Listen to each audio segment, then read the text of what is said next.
I want to focus you to Central America, if I could, this morning. I want to talk about El Salvador. The president of that country, Nayib Bukele, is expected to visit the White House on Monday as the Trump administration tries to push forward with its mass deportation plans. President Trump has been working with Bukele to deport migrants to its notorious maximum security prison. Last Sunday, President Trump said he was open to sending not only migrants, but U.S. citizens convicted of serious crimes to El Salvador as well.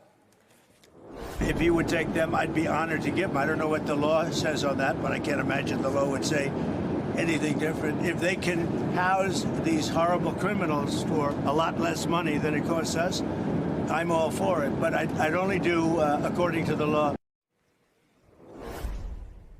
Joining us now, Philip Holsinger, freelance photojournalist who is in El Salvador. He was on the ground as the first flights from the U.S. arrived into El Salvador carrying those migrants to that maximum security prison. Philip, it's great seeing you again. I thank you for your time. With the president of El Salvador expected to arrive on Monday, what do people here in our country need to know about Bukele and the reality in El Salvador? I mean, you know, the country is totally transformed. I met with a person yesterday who came here 5 years ago, and the person just said like, they couldn't believe that, you know, it's totally transformed. I mean, anywhere you go in this country, you are safe. I mean, it's just that people think that the gangs have been limited, but they are gone. The streets are completely clear of the gangs. So it's led to a state of peace that I did not expect. And I've gone to every corner of the country in this past year. And it's just everywhere is like the country is breathing. And so why is that? Well, the government had a policy, a war plan called the Territorial Control Plan, and it wasn't for optics. I mean, it was a plan that was a complete social plan. It involved children, education, everything.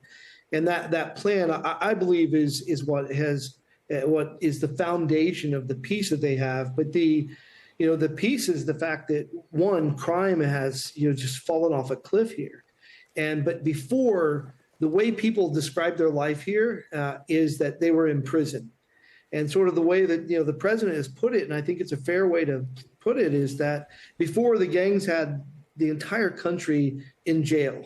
And now it's reversed. It's, the president has said whether people agree with him or not, but he put them all in jail.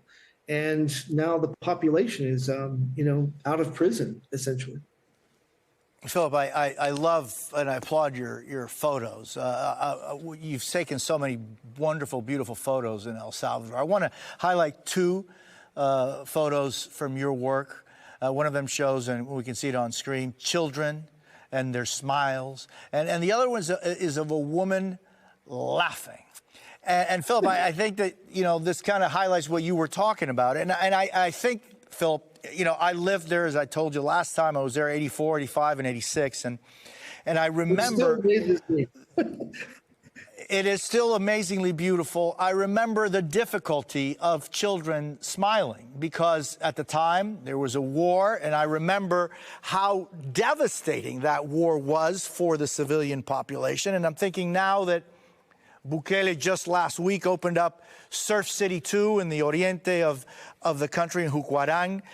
These are areas that for the longest time there were very little smiles.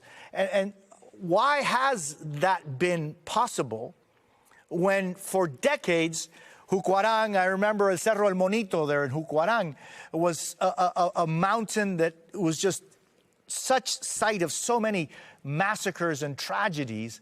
How can this change have occurred?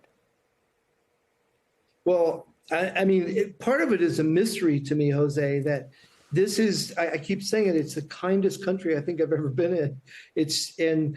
And these children, so it's important to know that the way that I work, I call it the Mystic Pizza principle, is I don't use fixers. I have time, so I'm able to move very quietly, and I meet people randomly. And so Bernice, she was one of the first people I met. I landed and I drove straight to La Campanera, which was one of the most dangerous places in the Western Hemisphere.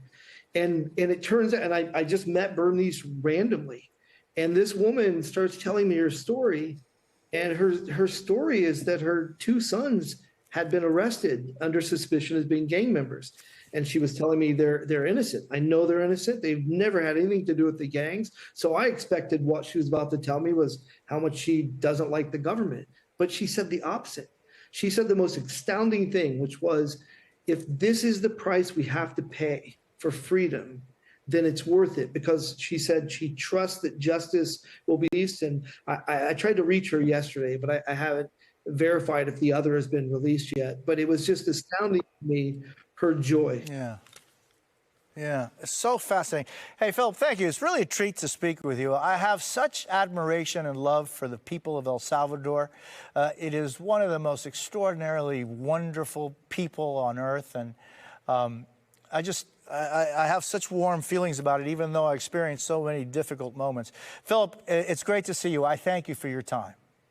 Thank you.